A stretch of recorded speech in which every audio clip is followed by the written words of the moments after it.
प्रिय दर्शकों, नमस्कार। एक बार फिर से उपस्थित हूँ आप सबके सामने विश्लेषण जन्म कुंडली का। जैसे कि आप जानते हैं, ये कार्यक्रम है जहाँ मैं प्रत्येक दिन सुबह में एक कुंडली लेकर के आता हूँ और उसमें विभिन्न प्रकार के सूत्रों के हिसाब से कुंडलियों को समझा जाता है। कुंडली विश्लेषण करना बड़ा कठिन हो जाता है क्योंकि आपको ज्योतिष के लगभग सिद्धांत और सूत्रों को एकदम बिल्कुल जबान पे याद रखने की आवश्यकता होती है।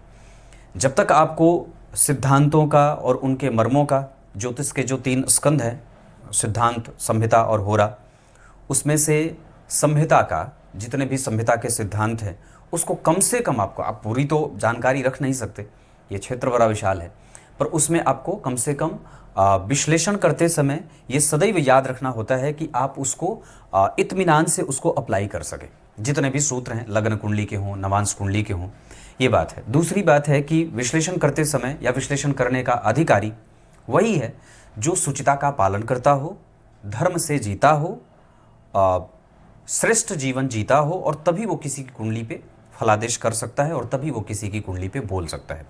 अन्यथा आपको सिर्फ ज्योतिष का ज्ञान होना आपको ज्योतिषी नहीं बना सकता है, किसी की कुंडली पे बोलने का अधिकारी नहीं बना सकता है। ये बहुत ही अत्यंत आवश्यक चीज़ है कि विद्या भले है पर अगर विनय नहीं है तो उस विद्या का कोई अर्थ नहीं है। तो उसी तरीके से ज्योतिष के क्षेत्र में जितने भी लोग अगर हैं तो मुझे लगता है कि उनको सबसे ज़्यादा साधुपूर्वक जीवन जीने का बड़ा महत्व होता है और उसकी पालन करने की स्थिति बड़ी होती है। आप दूसरों को अगर वो ज्ञान दे रहे हैं कि ये करो, ऐसा करो, ये पूजा, ये पाठ, ये मंत्र, ये नियम, पर वो सारे के सारे नियम आपको पहले खुद पे उतारना होगा, है ना, तभी वो बात आपकी घटित होगी। एक बड़ी विचित्र बात है कि इस ज्योतिष शास्त्र को आज प्रायः सभी लोगों के द्वारा हंसी या मजाक का पात्र भी इस विषय को कई बार बना दिया जाता है। लेकिन इसमें एक सामान्य बात है कि इस शास्त्र को सबसे ज़्यादा नुकसान इसके जानकारों ने ही किया है। इसके जानकारों ने ही इस शास्त्र का सबसे बड़ा नुकसान किया है। जो गंभीर जानकार थे वो इसको प्रमोट करने में आगे तो आए, पर उनके पास वो साधन नहीं था, वो मजबूत तरीके से बोलने की शक्ति नहीं थी, या फिर ये कह सकते हैं कि उनके पास वो दर्शक नहीं थे मजबूत, या बहुत बड़ा जो है वो समुदाय नहीं था उनको सुनने का, या फिर ये कह सकते हैं कि उनके पास साधन नहीं था लोगों तक अपनी बात मजबूती से पहुंचाने का। और जिसके पास ज्ञान नहीं था उसके पास साधन था, इस वजह से उसने भ्रामक स्थितियां फैला दी। तो ये विषय बड़ा सोच समझ करके छूने का है। आपको किसी के भविष्य के बारे में बताने का और बोलने का तभी अधिकार मिलता है जब आप अपने जीवन में पूर्णतया साधुता पूर्वक अपना जीवन जीते हों। सामने वाले के हिसाब से ही सिर्फ आप अपनी बातें नहीं कह सकते। मुझे प्रेम विवाह में जाना है, साहब पंडित जी क्या मेरा प्रेम विवाह होगा? अब आप उसके मन के मुताबिक अपने प्रश्न के उत्तर, उसके प्रश्न के उत्तर नहीं दे सकते, बहुत सावधानी होगी। क्या मैं पंडित जी ये काम कर सकता हूँ? तो अब आप उसको उसके प्रश्न का उत्तर उसके हिसाब से, उसके मन के मुताबिक न दे करके आपको अपने शास्त्र की गरिमा का जो है वो ख्याल रखना है, इसके सिद्धांतों का उसकी कुंडली पे लागू करना है, तब जाकर के ही उसे हाँ या ना में उत्तर देना है। क्योंकि ये पूरे जीवन को बर्बाद और नष्ट प्रायः करने का एक साधन, एक कारण भी बन सकता है। इस वजह से ये बहुत सावधानी से इस पे बोलने का अधिकार होता है। आइए सबसे पहले आपको मैं इनकी कुंडली पे लेके आऊँगा। पंचांग इनका है माघ और पौष माह। ऐसा लोग जुझारू होते हैं। जिस भी व्यक्ति का जन्म माघ माह और पौष माह में होता है, क्रमशः माघ माह में, उनमें जुझारूपन की प्रवृत्ति होती है और वो कठोर बोलने वाले होते हैं, कड़वा बोल सकते हैं। इसका और भी कारण आगे बताऊंगा। उत्तरायण में अगर आपका जन्म हुआ है, इसका अर्थ है कि उत्तरायण में सर्वथा सारे ग्रह, जितने भी नवग्रह हैं, सूर्य, चंद्रमा, मंगल, बुध, गुरु, शुक्र, शनि, राहु, केतु, इसमें से उत्तरायण में सदैव ही उत्तरायण में सारे के सारे शुभग्रह बलवान होते हैं। बुध, चंद्रमा, गुरु और शुक्र, ये 4 शुभग्रह हैं। ये नैसर्गिक रूप से उत्तरायण में बली हो जाते हैं। इससे भी ज़्यादा सूर्य जो है वो उत्तरायण में और ज़्यादा प्रभाव देने वाले हो जाते हैं, उनका प्रभाव ज़्यादा होता है।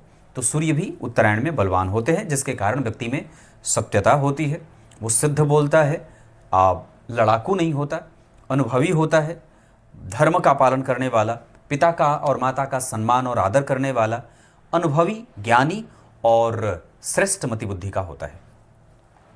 इनका जन्म होता है शिशिर ऋतु में, माघ माह और शिशिर ऋतु।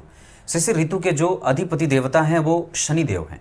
इसमें जन्मे जातकों को थोड़ा बहुत विलंब का सामना करना पड़ता है। उनके काम बनते जरूर हैं, थोड़े विलंब से बनते हैं, रुकते हैं। कृष्ण पक्ष के द्वादशी तिथि, अब जरा समझिएगा, तो कृष्ण पक्ष के दिन का जन्म अच्छा और उत्तम और श्रेष्ठ माना गया है, उसका परिणाम ज्यादा अच्छा माना गया है। शुक्ल पक्ष में रात्रि का जन्म बहुत अच्छा माना गया है, तो शुक्ल पक्ष में इनका जन्म नहीं है, इनका जन्म है कृष्ण पक्ष में, ऊपर से द्वादशी तिथि। अब कृष्ण पक्ष के अष्टमी, नवमी, दशमी, एकादशी, द्वादशी, त्रयोदशी, चतुर्दशी और अमावस्या, ये जो पूरा 9 से लेकर के 15 तक की तिथि है, 6 दिन की, ये पूर्णतया व्यक्ति को पापक बना देती है। इस अवस्था में व्यक्ति को कई बार प्राइवेट सेक्टर में काम करना पड़ता है या खुद का व्यापार करना पड़ता है। पर यहाँ एक परेशानी ये हो जाती है पापक ग्रह के चंद्रमा की, कि उनके पास बल थोड़ा कम हो जाता है, या आप इसको ऐसे कह सकते हैं कि वो रेगुलर आपको धन नहीं दे पाते। आपका मन, आपकी बुद्धि, आपका चिंतन, आपके विचार बार बार बदलते रहते हैं। किसी भी एक बिंदु पे आप एक जैसे नहीं रह पाते। आपका कारोबार बदल रहा है, आपके विचार बदल रहे हैं, आपका जो है परसेप्शन बदल रहा है, आपका दृष्टिकोण बदल रहा है, सब चीज बदल रहा है। अब आप रोज दिन कुछ ना कुछ बदल रहे हैं। तो ये जो एक स्थिति होती है, ये व्यक्ति के जीवन में प्रोग्रेसिव माइंडसेट को कमजोर करने लगती है। या कई बार आप लगातार मेहनत करना चाहते हैं पर वो हो नहीं पाता, किसी न किसी वजह से 5वें दिन मेहनत किया, 6वें दिन कोई ना कोई गैप आ जाए, आपके घर का काम आ जाए, आपकी कोई जिम्मेदारी सामने आ जाए, आपको कोई काम करना पड़ जाए, आपका कोई अधिकार छोड़ करके कर्तव्य निभाना पड़ जाए। तो इस तरीके की चीजें चंद्रमा देते हैं। मतलब हमें एक तरीके से अगर देखें तो ऐसी स्थिति में कि जब हमारे चंद्रमा पापक ग्रह होते हो तो हमें सस्टेन करना होता है और लगातार मेहनत करनी होती है।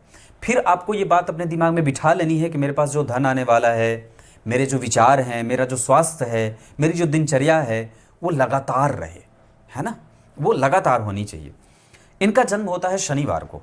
अब जरा देखिएगा, तो इस कुंडली के लिए शनि देव जो होते हैं वो धन और तृतीय के अधिपति होकर के सामान्य ग्रह के रूप में परिभाषित करते हैं खुद को। वो न तो बहुत ज्यादा अच्छे होते हैं, न तो बहुत ज्यादा बुरे, लग्नेश के शत्रु होते हैं। तो अब मैंने वो जो बात शुरू में कही थी कि आपको प्रत्येक सिद्धांत ऑन टिप याद होने चाहिए। अब जब तक मैं ये नहीं जानता कि कौन मित्र है किसका और कौन किसका शत्रु है, कौन कितनी अवस्था में बलवान होता है, कौन किसकी उच्च राशि, कौन किसकी नीच राशि, कौन सा सिद्धांत कहाँ लागू होता है, कौन से ज्योतिष का सूत्र किस लग्न में लागू होता है, लग्न की डिग्री कितनी है, अंश कितना है, वो वृद्ध है, बाल है, नक्षत्र कौन सा है, नक्षत्र के चरण कौन से हैं, लग्न का नक्षत्र कौन सा बनता है, लग्नेश का नक्षत्र कौन सा बनता है, लग्न का नक्षत्र कौन सा बनता है, ये सारी चीजें टोटल एक कुंडली विश्लेषण करते समय आपको सारी चीजें याद होनी चाहिए। और दूसरी बात कि यहां पे शनिवार का जन्म, अब यहां पे एक सिद्धांत लागू होगा कि वार का अधिपति अगर कुंडली का कारक ग्रह है तो वो वार को भी बल देता है, उस वार को श्रेष्ठ भी बिताता है जीवन में, और साथ ही साथ वो उस कुंडली का प्रमुख ग्रह भी बन जाता है और मजबूती से परिणाम भी करता है, फल भी करता है। शनिवार को जन्म है और इस कुंडली के लिए शनि देव जो होते हैं वो द्वितीय और तृतीय भाव के अधिपति होकर के धन और पराक्रम के अधिपति हैं। अष्टम भाव में शत्रु के घर में बैठ करके मंगल से दृष्ट हैं और सूर्य से दृष्ट हैं। चूंकि ग्रह अब शत्रु के घर में बैठ करके क्रूर और कठोर हो गया है और अपने कारक क्षेत्र में आयु के भाव में रोग, मृत्यु और आयु के भाव में शत्रु के घर में बैठा है, जिस राशि में बैठे हैं इस भाव के अधिपति भी नीच के हैं। इस वजह से शनिदेव इस कुंडली में धन और पराक्रम को लेकर के व्यक्ति के जीवन में परेशानी देंगे और व्यक्ति को पैतृक संपत्ति में और जो चीज प्राप्त होनी चाहिए कई बार वो हाथ से निकल जाती है। अब ये कब होगा? शनि की दशा में, सूर्य की दशा में और चंद्रमा की दशा में। साथ ही साथ शुक्र की दशा में भी ये स्थिति व्यक्ति को जीवन में मिलेगी कि उसके पास आई हुई चीज निकल जाती है, हाथ में आया हुआ अवसर व्यक्ति खो देता है, तो अवसर से चूकने की प्रवृत्ति बन जाती है, गलत निर्णय करने का और बहुत अच्छे तरीके से डीप एनालिसिस नहीं करने का दोष लग जाता है। यह एक समस्या है इस कुंडली में। दूसरा, नीच के चंद्रमा 12वें और गुरु से 6वें 8वें बैठ गए। जन्म हुआ शनिवार का, वो बैठ गए शत्रु के घर में। इसका अर्थ है कि व्यक्ति की कुंडली में जिस वार को बल मिलना चाहिए था उसका खाली एक तरह का बल मिल रहा है। वो किसका बल मिल रहा है? क्योंकि जन्म कृष्ण पक्ष में हुआ है और क्योंकि शनि अष्टम भाव में बैठे हैं, तो कृष्ण पक्ष में शनि देव यानी कि रात्रि में विशेषतया कृष्ण पक्ष में शुभ ग्रह कमजोर और पाप ग्रह बलवान होते हैं। और साथ ही साथ दिन में जो है वो सूर्य, दिन में शुक्र और दिन में बुध, और ये तीनों ग्रह बली होते हैं, दिवा बली। बुध जो है वो दोनों समय बलि होते हैं, रात में भी और दिन में भी। रात्रि में कौन बलि होता है? चंद्रदेव। रात्रि में बलि होते हैं शनिदेव। रात्रि में बलि होते हैं मंगलदेव। तो इनका जन्म का समय जो है वो सुबह 6 बजे का है। और जब सोचते हैं तो ये दिन का समय हो गया। तो कृष्ण पक्ष के द्वादशी तिथि का चंद्रमा, यहां पे जन्म कब होना चाहिए था? रात्रि में, पर हुआ कब? दिन में। इस वजह से अब ये फ्लक्चुएशन में चला गया। अब व्यक्ति के जीवन में एक परेशानी बन गई। दूसरा, कृष्ण पक्ष में जन्म हुआ है और शनिवार को जन्म हुआ है, और साथ ही साथ वो शनि इस कुंडली में अष्टम भाव में बैठे हैं। अब व्यक्ति को श्वास से संबंधित, रक्त से संबंधित और नाभि से नीचे लिंग मूल तक की समस्याओं को, जैसे किडनियों की समस्या हो जाए, पथरी हो जाए, पेट में परेशानी होती रहे, पाचन तंत्र गड़बड़ होता रहे, हड्डियों में परेशानी होती रहे, निद्रा सही ना आए, पूरा कंसंट्रेशन व्यक्ति किसी एक काम को नहीं दे पाता है, उसकी प्रॉब्लम होती है जो लगातार वंशों तक चली आती है। वंश के कर्म, शनि जो होते हैं वो वंश के कर्म होते हैं। तो अब इस कुंडली में जो इनके पूर्वज करते आए हैं और जो इनके पूर्वज काम किए हैं, उसका भी फल इनको भोगना पड़ेगा, और ये भोगना पड़ता है। यही बात तो युधिष्ठिर ने भीष्म पितामह से पूछी थी कि मैंने तो आज तक जीवन में कभी किसी को कष्ट नहीं दिया, कभी किसी के साथ पाप नहीं किया, कोई दुराचार नहीं किया, फिर भी मुझे कष्ट क्यों मिल रहा है, और मेरे साथ मेरे भाइयों को क्यों मिल रहा है? तो भीष्म पितामह ने उन्हें यही बात कही थी कि वंश का कर्म वंश में जन्मे व्यक्ति को प्रदूषित और प्रभावित करता है। इस वजह से शनि जो होते हैं वो वंश के कर्म हैं। तो हमारे पूर्वजों ने जो काम किया है हमें वो भी भुगतना पड़ रहा है। कई बार यही प्रश्न हमारे दिमाग में आए दिन बना रहता है कि मैंने कोई ऐसा गलत काम नहीं किया है, फिर भी मुझे ये कष्ट क्यों है? क्योंकि आपके पूर्वजों ने ऐसा काम किया था जिसके कारण आपको उनका फल भुगतना पड़ रहा है ना। लक्ष्मण जी से भी यही बात, लक्ष्मण जी ने भगवान रामचंद्र से भी यही बात कही थी, पिता यस्य सुचिरभूतो माता यस्य पतिव्रता। पिता जिसके सुचिरभूत हैं और माता जिसकी पतिव्रता है, उसका मन कभी खराब नहीं हो सकता, उसके मन में कभी कोई दोष पैदा हो ही नहीं सकता है, उसके संस्कार कभी खराब हो ही नहीं सकते हैं।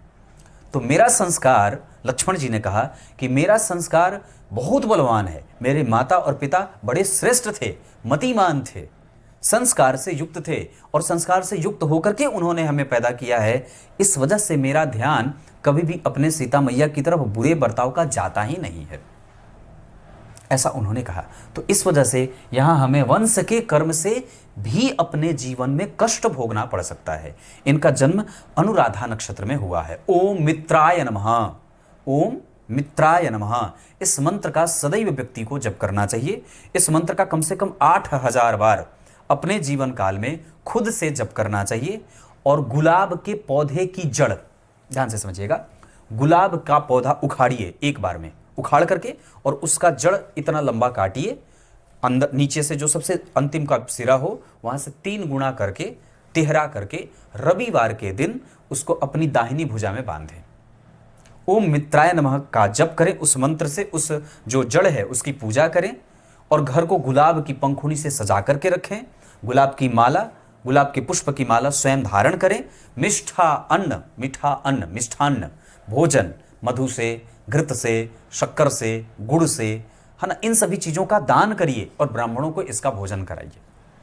इससे करने से, अनुराधा नक्षत्र बड़ा श्रेष्ठ नक्षत्र है। शास्त्र कहता है कि जो जातक अनुराधा नक्षत्र में जन्मा हो उसको इस नक्षत्र का दोष नहीं लगता। चंद्रदेव अनुराधा नक्षत्र में बड़े प्रसन्न होते हैं। गुरुदेव अनुराधा नक्षत्र में, गुरु को नक्षत्र का, इस नक्षत्र का दोष नहीं लगता है। इस वजह से हमें ये बात हमेशा याद रखनी चाहिए कि हमें अपने वंश के किए गए कृत्य का हमारे ऊपर कोई असर ना हो। इस वजह से हमें जितना ज़्यादा हो सके धर्म करना है, पूजा करनी है, पाठ करनी है, मंत्र जपना है, गुरु दीक्षा लेनी है। और गलत भोजन करने से इस कुंडली में विषपान करा करके दोष मृत्यु का लगा है। अष्टम भाव पाप में है, अष्टम भाव शत्रु के घर में बैठा है, अष्टम भाव में एक शत्रुकारिक ग्रह बैठ गया है जो व्यक्ति के जीवन में विषपान करा करके उसकी मृत्यु के दोष लगे हैं। व्यक्ति को एक्सीडेंट में मृत्यु ना हो, इसका ध्यान रखना चाहिए। यात्राओं पे जाते समय बहुत सावधानी बरतें। अवस्था के हिसाब से भोजन के भक्ष्याभक्ष के सिद्धांतों का पालन करें। अगर नहीं करेंगे तो फिर यहाँ पे व्यक्ति को मृत्यु के बाद उसके परिवार वाले दर्शन भी नहीं कर पाते उसका। ये दोष है कुंडली का। जन्म कुंडली में अष्टम भाव के अधिपति 12वें और अष्टम भाव में भी एक शत्रु ग्रह और अष्टमेश भी नीच के हैं, उनका नीच भंग राजयोग बना है। लेकिन गौर करिए, इस कुंडली में चंद्रमा के मात्र 12वें जाने से, सूर्य के द्वितीय भाव में जाने से कठोरता भी दिखाई दे रही है। अभी की स्थिति के आधार पर आगे बात करते हैं। वृद्धि योग, कौलवकरण, ब्राह्मण वर्ण और देवगण, ये बहुत अच्छा है। मतलब ये इस कुंडली की सबसे उत्तम बातों में से एक होगी कि व्यक्ति का गण अनुराधा नक्षत्र के और चरण के आधार पे ब्राह्मण वर्ण का है, जिसमें व्यक्ति के पास धर्म है, ध्यान है, चिंतन है, पराक्रम है, सुख है, तेजस्विता है, धर्म का ज्ञान है, पुरोधा है, शास्त्रज्ञ है, निपुण है और बड़ों का आदर करने वाला है, माता और पिता की भक्ति के साथ भगवान की भक्ति करने वाला है। ब्राह्मण वर्ण और देवगण के होने के कारण सबको जीने दो और खुद भी श्रेष्ठता से जियो, इस तरीके का भाव व्यक्ति का है। वो व्यक्ति हड़पना नहीं चाहेगा। दूसरी बात है कि जन्म कुंडली के लग्न में ही मंगल और बुध बैठे हैं, इस युति को समझते हैं। मंगल जन्म कुंडली में होते हैं पंचम भाव के अधिपति और बुध होते हैं इस कुंडली के दशम भाव के अधिपति और दशम के साथ सप्तम के भी अधिपति हैं। तो पंचम और सप्तम के अधिपति का एक साथ बैठना और केतु से दृष्ट होना व्यक्ति के संबंधों में लेके जाने वाला होता है। व्यक्ति को दूसरों की चीजें भी पसंद आ जाती हैं। हमें अपने इंद्रियों पे नियंत्रण भी रखना होगा, क्योंकि मंगल और बुध एक साथ, बुध जो है वो पीड़ित कर रहे हैं अपने आप को मंगल के साथ बैठ करके। मैंने ग्रंथ में बात कही थी, एक श्लोक में कहा था कि शुक्रो 10 सहस्त्राणी बुद्धो 10 शतानि च, बुध लग्न में बैठ करके 1000 दोषों का समन कर देते हैं। तो कौन सा दोष जो मैं यहाँ नहीं देख रहा हूं, वो दोष भी लग्न में बुध बैठ करके व्यक्ति को उस दोष से मुक्ति दे रहे हैं। गुरु राहु और केतु के संपर्क में है। शुक्र तीसरे भाव में व्यक्ति को आलसी बना देते हैं, प्रमादी बना देते हैं, कठोर बोलने वाला बना देते हैं। पर एक बात बहुत बढ़िया रहेगी कि दशम भाव के अधिपति लग्न में बैठे हैं, जो व्यक्ति को सुचिर भूत बनाएंगे, ज्ञानी बनाएंगे, लक्ष्मी संपन्न बनाएंगे। और पंचम और दशम के अधिपति का एक साथ बैठना व्यक्ति को संस्कारी और श्रेष्ठ बनाता है, ज्येष्ठ बनाता है, कुल दीपक योग लगा देगा। शिक्षित होने की परंपरा, व्यक्ति शिक्षा में विश्वास करने वाला, अपने कुल परंपरा का पालन करने वाला होता है, अपने कुल धर्म का पालन करने वाला होता है। गीता जी के पहले अध्याय के 40वें श्लोक में भगवान ने बात क्या कही कि अपने कुल का पालन करने वाला बनो, है ना। कुल में अगर एक भी व्यक्ति कुलघ्न बन जाए, कुल का हंता बन जाए, है ना, कुछ ऐसा कृत्य कर दे जो वर्ण संकरता का दोष लगा दे, तो व्यक्ति को उसका संपूर्ण फल दोष का प्राप्त करना पड़ता है। तो गीता जी के पहले अध्याय के 40वें श्लोक में भगवान ने यही बात कही है कि हमें कम से कम अपने कुल के धर्मों का पालन करना चाहिए और जितना ज्यादा हो सके उसकी परंपराओं का निर्वाह करना चाहिए। अब आगे बढ़ रहा हूं, यहाँ पे ये युति जो है इसमें बुध को कमजोरी मिल रही है। दूसरा, बुध जो है वहां पे वो वक्री भी हैं और मंगल जो है वो 17 डिग्री के हैं। मंगल और बुध में युद्ध की स्थिति बनी, बुध यहाँ हार रहे हैं। हालांकि बुध फिर भी तीव्र गति के ग्रह होते हैं मंगल से, बुध जो है वो तीव्रगामी ग्रह हैं। तो बुध जो है वो डिग्री में 13 डिग्री के हैं और मंगल जो है वो 17 डिग्री के हैं। तो बुध की चूंकि गति ज्यादा है, इस वजह से वो मंगल को जल्दी हरा देंगे। यहाँ पे मंगल यहीं बैठे रहेंगे और बुध जो है वो उनसे जल्दी निकल जाएंगे। 3-4 दिन आगे पीछे का, ये जो मंगल 1.5 महीना रहते हैं, बुध लगभग 1 महीना रहते हैं। तो कहने का अर्थ है यहाँ सूर्य ने मंगल को अस्त किया है और बुध जो है वो वक्री है। तो बुध एक तो वक्री हो गए और दूसरे वो मंगल जैसे पापग्रह के साथ बैठ गए, तो बुध को दोष लग गया। उस बुध और मंगल के ऊपर केतु का प्रभाव पड़ गया। इस कारण से यहां लग्न पे केतु, मंगल और बुध के प्रभाव और लग्नेश पे केतु और गुरु के प्रभाव, लग्नेश गुरु के ऊपर केतु का प्रभाव पड़ जाने से, नीच के चंद्रमा के 12वें पड़ जाने से, शनि के अष्टम भाव में शत्रु के घर में बैठ जाने से, डिस्पोजिटर प्लैनेट के नीच हो जाने से, द्वितीय भाव के अधिपति का अष्टम में बैठ जाने से और तृतीय भाव में इस कुंडली के लाभेश का शुक्र से दृष्ट हो जाना, तृतीय भाव में बैठ जाने का परिणाम बताता हूं। संपूर्णतया इसमें सारे परिणाम शामिल होंगे। अष्टम भाव के शनि नीच के या शत्रु के घर में, इस भाव का अधिपति नीच का, सूर्य जो है वो जन्म कुंडली में बैठे हैं कहां, भाग्य के अधिपति होकर के भाग्य की चिंताएं देते हैं द्वितीय भाव में बैठ करके। अगर भाग्य भाव का अधिपति द्वितीय भाव में बैठा है तो भाग्य से संबंधित चिंताएं देता है, पैतृक संपत्ति से संबंधित कुछ विवाद देता है। शुक्र जो है वो शुभग्रह होकर के तीसरे भाव में राहु से दृष्ट हो रहे हैं, कोई भी शुभग्रह उन्हें अतिरिक्त नहीं देख रहा है। गुरु जो है वो लग्नेश होकर के राहु केतु के संपर्क में आ रहे हैं। ये इतनी जो स्थितियां जन्म कुंडली में बनी है उसका फलादेश सुनिए। शास्त्र में इतने सारे फलादेश का इतने सारी स्थितियों का फलादेश क्या निकलता है, जब तक व्यक्ति के सारे काम पूर्णतया सफल न हो जाएं तब तक वो किसी से अपने बारे में कोई चर्चा ना करे। ये पहली बात। दूसरा, अपने पेट के अंदर बातों को पचाने की शक्ति विकसित करे, उसके अंदर बात पचती नहीं है और ये उसकी सबसे बड़ी समस्या है। दूसरा, वो अपनी बात जब किसी को बता देगा वो काम उसका सफल होगा नहीं। इस वजह से, क्योंकि गुरु लग्नेश होकर के केतु के संपर्क में है, तो व्यक्ति को अपने जिह्वा पे और अपनी वाणी पे तीव्र नियंत्रण रखने की आवश्यकता है। अगर ऐसा नहीं करेंगे तो निस्संदेह आपको सदैव नजर दोष लगता रहेगा, सदैव आपकी प्रगति लोगों की आंखों में कांटे की तरह चुभती रहेगी। चौथा, इस व्यक्ति की कुंडली में व्यय और जिम्मेदारी सदैव और जीवन भर रहेगी। इसके बाद इस व्यक्ति की कुंडली में, जो ये कुंडली में प्रस्तुत कर रहा हूं, यहां पे आपको अपने से बड़े लोग, जो आपके नेता हैं, जो आपके प्रतिनिधि हैं, उन लोगों के साथ कभी भी कोई शत्रुता मत करिएगा। अगर ऐसा हो जाता है, अब ये आप कुल मैत्री का जो प्रभाव मैं बता रहा हूं, जो आपकी मैत्री आपके बड़े नेताओं से या आपके कुल प्रतिनिधियों से हो सकता है, ये मैं सिर्फ आपके प्रतिनिधि की बात नहीं कर रहा, आपके समाज का जो सबसे बड़ा वर्ग है, आपके व्यापारी संघ का जो प्रमुख है, आपके आसपास के लोगों में जो आपका प्रतिनिधित्व करता है, आपके पिता, आपके घर में आपके बड़े भाई, आपकी माता, ये जो प्रतिनिधि, उन लोगों से कभी भी आपकी शत्रुता नहीं होनी चाहिए। उन लोगों से शत्रुता आपको मृत्यु का दर्शन करा सकती है, कष्ट दे सकती है। मैं ये बात बिल्कुल क्लियर बोल रहा हूं, ये बात हमेशा याद रहे। ये जितनी पांचों बातें मैंने बताई हैं, ये बात याद रहे। दूसरा, हमें अपनी वाणी पे नियंत्रण रखना है, पर इस मामले में नहीं कि मैं लोलुप हो जाऊं, चापलूस हो जाऊं, चाटुकारिता से युक्त होकर के वाणी बोलने लगूं। ऐसा नहीं है, ये व्यक्ति ऐसा नहीं है। यहां पे आपको कठोर बोलने से बचना है। अपने आप को ऐसा नहीं समझाना है कि मैं जो बोल रहा हूं वो बिल्कुल सत्य है और मुझे बोलना है। नहीं, सत्य नहीं बोलना है। कभी कभी उसमें थोड़ी बहुत नमक मिर्च मसाले का, मीठा और शहद लगा करके भी बोलना है, क्योंकि ये कारण आपके शत्रुता का भी हो सकता है। विशेषतः सूर्य की दशा में, चंद्र की दशा में और केतु की दशा में हमें अपनी वाणी पे नियंत्रण रखना ही होगा। लग्न पे बुध और मंगल का प्रभाव, मंगल जो है वो जन्म कुंडली में अस्त हो रहे हैं। इस कारण से इस कुंडली के पंचम भाव का परिणाम और साथ ही साथ 12वें भाव का परिणाम कमजोर हो जाएगा। छोटे भाई बहनों को व्यक्ति को बहुत ज्यादा देना पड़ता है और कई बार तो उनके कारण व्यक्ति का आर्थिक प्रभाव कमजोरी में भी बीतते देख रहा हूं। इस कुंडली में इतनी सारी चीजें, अब मैं आपको और भी चीजें बता रहा हूं। जैसे इस कुंडली का धन कैसा है।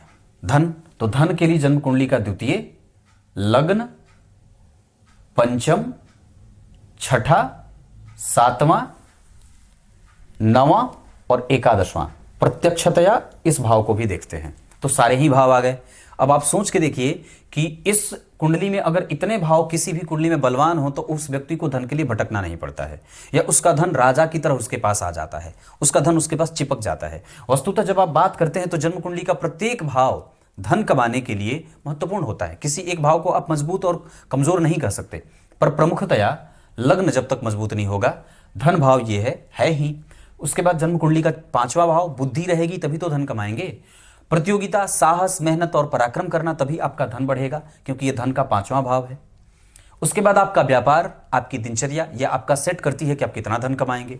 उसके बाद नवम भाव, नवम भाव, मैं यही बात कह रहा था कि जन्म कुंडली का एकमात्र भाव नवम भाव अगर आपका बलवान है तो आपके पास सदैव सब कुछ रहेगा। सिर्फ एकमात्र, यह लग्न से भी ज्यादा महत्वपूर्ण हो जाता है नवां भाव जन्म कुंडली का। जिस भी व्यक्ति की कुंडली का नवां भाव बलवान है, नवें भाव पे अच्छे ग्रह की दृष्टि है, नवें भाव पे उसके कारक ग्रह की दृष्टि है, नवम भाव के अधिपति अच्छे बैठे हैं, तो व्यक्ति के जीवन के सारे भावों का फल मिल जाता है। तो ये नवां भाव। दसम भाव आपका कर्तव्य दिखाता है, आपका कर्म दिखाता है और आपका पराक्रम का प्रभाव दिखाता है। कर्म का यश दिखाता है, पराक्रम का यश दिखाता है, यह साहस का यश है ना।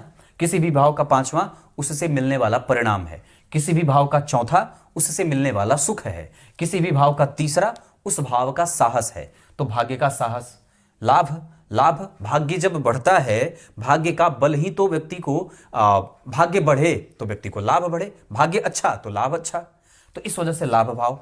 तो इतने भाव मजबूत होने चाहिए। तो धन भाव में भाग्य भाव के अधिपति का बैठना, भाग्य भाव पे भाग्य के कारक की दृष्टि, मित्र की दृष्टि है और केतु देख रहे हैं, साथ ही साथ शुक्र भी देख रहे हैं, तो दो शुभ ग्रह की दृष्टि पड़ गई।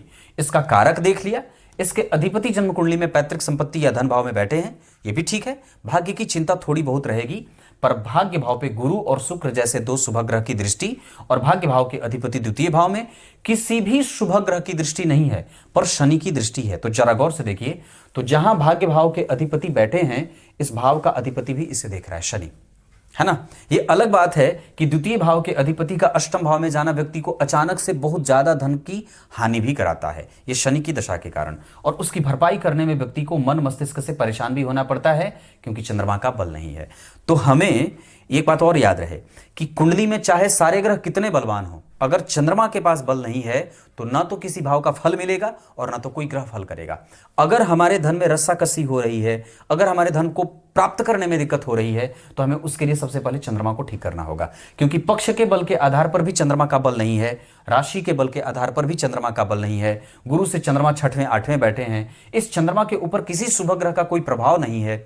इस वजह से इस कुंडली में सबसे ज्यादा बलवान हमें चंद्रमा को बनाना है, भगवान भोलेनाथ की पूजा करनी है, खूब भगवान भोलेनाथ की पूजा करिए, बजरंग बली की पूजा करिए, अगर कोशिश हो सके तो विष्णु सहस्त्र नाम का पाठ करिए, गजेंद्र मोक्ष का पाठ करिए, गीता जी के 11वें अध्याय का पाठ करिए। अब आपको और भी गंभीरता से इस कुंडली पे लेके आते हैं। जैसे लग्न में यहाँ पे बुध यहीं बैठे हैं, यहाँ के 9वें भाव के अधिपति सूर्य यहाँ लग्नेश हो जाते हैं।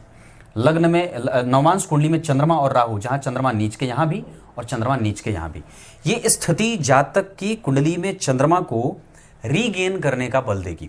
अगर ग्रह नीच का है, ये बात याद रहे हमेशा ही, अगर ग्रह नीच का है और वर्गोत्तम है तो वो वापस बलवान हो जाएगा। नीच के ग्रह वर्गोत्तम होने के कारण बलवान हो जाते हैं, मतलब लग्न में भी नीच के हैं और नवमांश में भी नीच के हैं। एक उनको अतिरिक्त तीसरा बल कैसे मिल रहा है कि नीच भंग राजयोग बना है, इस वजह से यहां लग्न में बुध मंगल, यहां लग्न में ही बुध, इस वजह से ये जो स्थिति बनेगी ये बुध को राज सिंहासन योग बनाने वाला बना देगी। बुध यहां जन्म कुंडली के 7म और 10th के अधिपति होकर के सहायक मारकेश की भूमिका में भी होते हैं, क्योंकि 7th भाव मारक भाव होता है और ये 2 केंद्रों के अधिपति होकर के लग्न में बैठे हैं। याद रखिए 7th भाव को केंद्राधिपति दोष लगता है, बाकी के लग्न 4th और 10th को नहीं लगता। ये बात बहुत आसानी से समझने वाली बात है, मेरे दर्शक बड़े कम हैं, इस वजह से मेरी बात बहुत ज़्यादा लोगों तक समझ में पहुंच नहीं आ रही है, पर याद रहे सिर्फ केंद्राधिपति दोष 7th भाव को लगता है, बाकी के अन्य, अब यहाँ बुध 2 भावों के अधिपति तो हैं पर लग्न में बैठे हैं, दिग्बली होकर के बैठे हैं। बुध लग्न में अति विशिष्ट परिणाम देने वाले हो जाते हैं।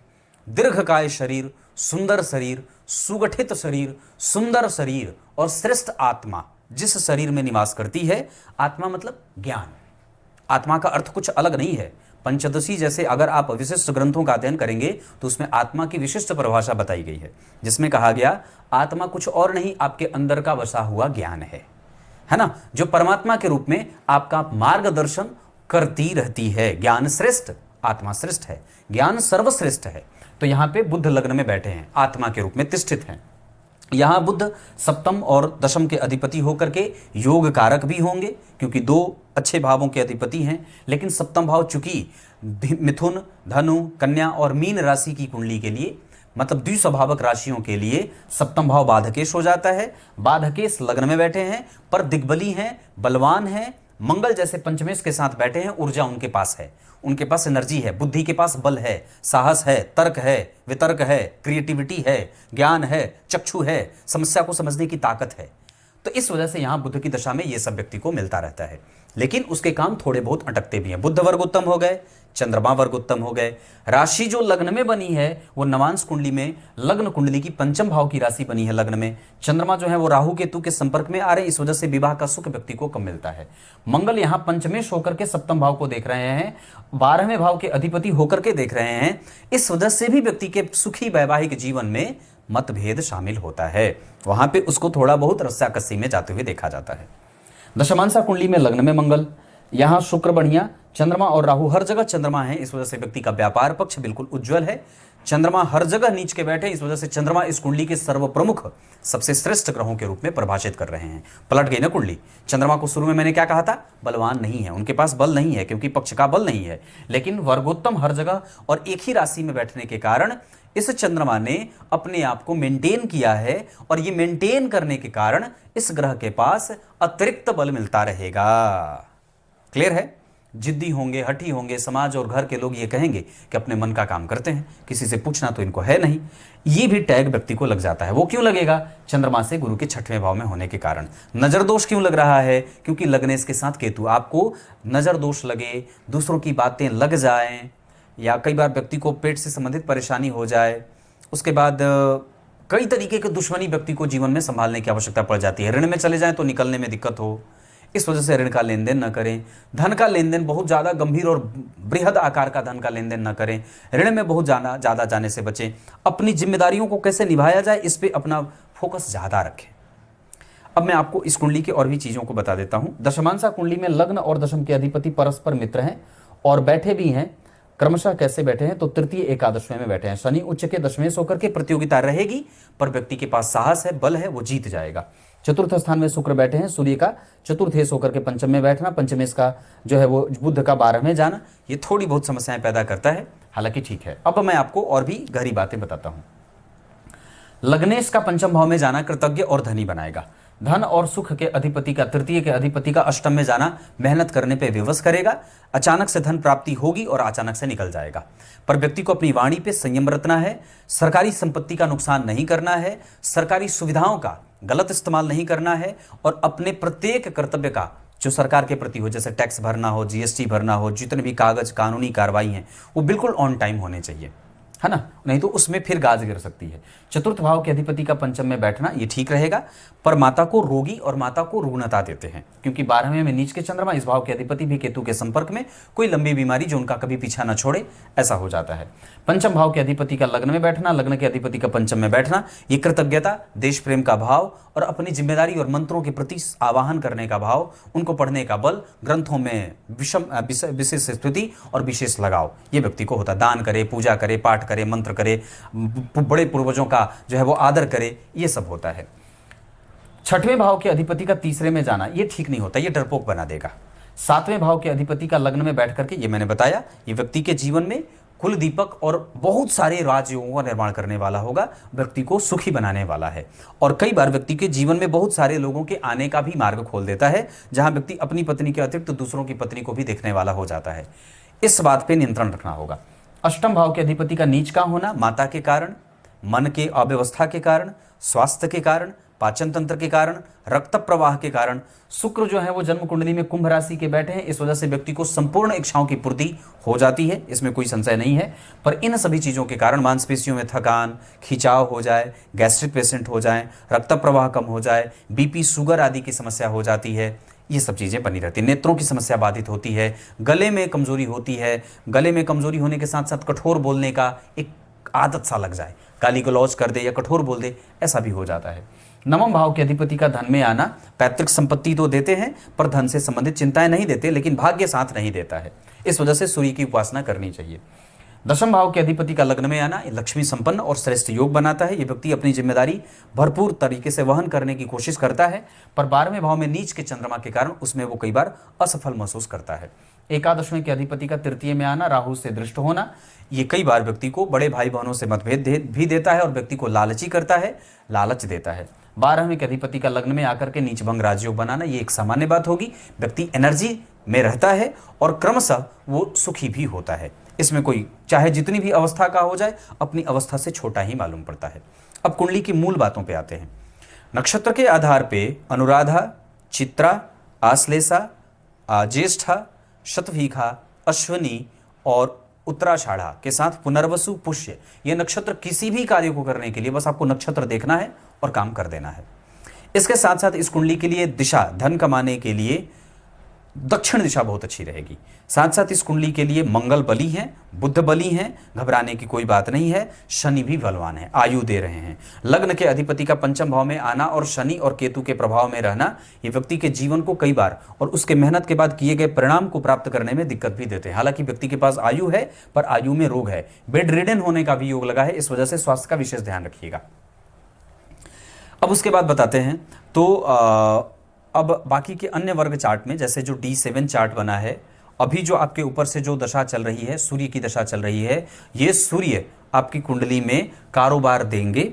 इसके बाद जो चंद्रमा की दशा आएगी उसमें मन थोड़ा अव्यवस्थित रहेगा, लेकिन फिर भी वो आपको सुख दे देगा। उसके बाद जो मंगल की दशा आएगी उसमें आपका व्यक्तित्व और भी उजागर होकर के सामने से आएगा। मंगल अपने दृष्टिकोण में बैठे हैं, इस वजह से मंगल की दशा भी इस कुंडली के लिए सामान्यतः अच्छी जाएगी। होरा चक्र के आधार पर आपकी कुंडली में गुरु की दशा, चंद्रमा की दशा, सूर्य की दशा, मंगल की दशा और शुक्र की दशा मानसिक शांति और धनदायक होगी। घर परिवार में सुखी माहौल बनता है, धन आगमन होता रहता है, कोई विशेष परेशानी नहीं होती है। अंतर में भी ये ग्रह आपको सपोर्ट करेंगे। बाकी शनि, राहु, केतु और बुध की दशाएं इस कुंडली को कष्ट देने वाली और मानसिक परेशानी के साथ साथ आर्थिक, सामाजिक, राजनीतिक और जो है वो शारीरिक कष्ट देने वाले बन जाते हैं। भाग्यशाली आप हैं, पर उस भाग्य में संघर्ष भी है, इस वजह से हमें विशेषतया सूर्य की उपासना करनी है। आपकी कुंडली में भवन, भूमि, वाहन आदि का सुख आपके ही कर्म के द्वारा मिलेगा, किसी दूसरे के द्वारा नहीं मिलेगा। इसके साथ साथ उन सभी चीज़ों का सुख है जो भवन का है, भूमि का है, इसमें आपका अनुभव आपको और भी उनका सुख देने वाला बन जा रहा है। मतलब आप एक अच्छी गाड़ी लेंगे, आप एक अच्छा घर बनाएंगे, आप एक अच्छे मित्रता में जाएंगे, इसका सुख आपकी कुंडली में बहुत अच्छा है। अब आपको मैं आपकी कुंडली के दृष्टिकोण कुंडली पे लेके आता हूं, जहां आपसे और भी गंभीर चर्चा हो जाएगी। आपको अपने स्वभाव को और भी विनम्र बनाने की आवश्यकता है, उसको कठोर मत बनने दीजिए, क्योंकि अष्टम भाव में शनि शत्रु के घर में और द्वितीय भाव में सूर्य आपको कठोर और कई बार समझौता नहीं करने वाला बना देते हैं। तो समझौतावादी बनिए, लोगों को ज्ञान दीजिए और उनसे ज्ञान अर्जित करिए। इसके साथ साथ धन बचाने पे हमें और कोशिश करनी है, खूंखार धन खर्च करना नहीं है। कभी भी ऐसा हो जाता है, इस कुंडली में योग है कि व्यक्ति बचा बचा करके रखता है और जब खर्च करना हो तो सारा खर्च कर देता है। तो ये स्थिति न हो, इसका भी ध्यान रखना होगा। पराक्रमी आप हैं, उसका परिणाम मिलेगा। घर के पास रह करके ही धन कमाना है, कहीं दूर जाने की कोई आवश्यकता आपको नहीं पड़ेगी। इसके अतिरिक्त इस कुंडली का ज्ञान पक्ष और साथ ही साथ कृतज्ञता का पक्ष, मंत्र का जप, ग्रंथों का अध्ययन, माता पिता की आराधना, माता पिता की सेवा, माता पिता का स्नेह और प्रेम, ये सब मिलता रहेगा। उनका सुख आपकी कुंडली में बढ़िया है, पर माता को रुग्ण देख रहा हूं। इसके अतिरिक्त आपकी कुंडली में नौकरी भी अच्छी है, व्यापार तो सामान्यतः खींच खींच करके चल रहा है, लेकिन व्यापार कर सकते हैं। चंद्रमा के कारण बोल रहा हूँ, बुध और चंद्रमा के कारण। इस कुंडली में रिसर्च और बढ़ाया जाए, बाजार को समझा जाए, परिस्थितियों को समझा जाए, माता पिता के साथ साथ संतान के प्रेम को समझा जाए, उनके साथ तर्क वितर्क को समझा जाए, इस बात की आवश्यकता होगी। ये कुंडली बहुत बढ़िया करियर ग्रोथ करेगी, प्राप्त भी बहुत अच्छा करेगी, गारंटी देता हूँ। इसके साथ साथ विदेश गमन और बाहर जाना इस कुंडली के लिए अच्छा नहीं है। दिन के हिसाब से गुरुवार और मंगलवार का दिन बहुत अच्छा रहेगा।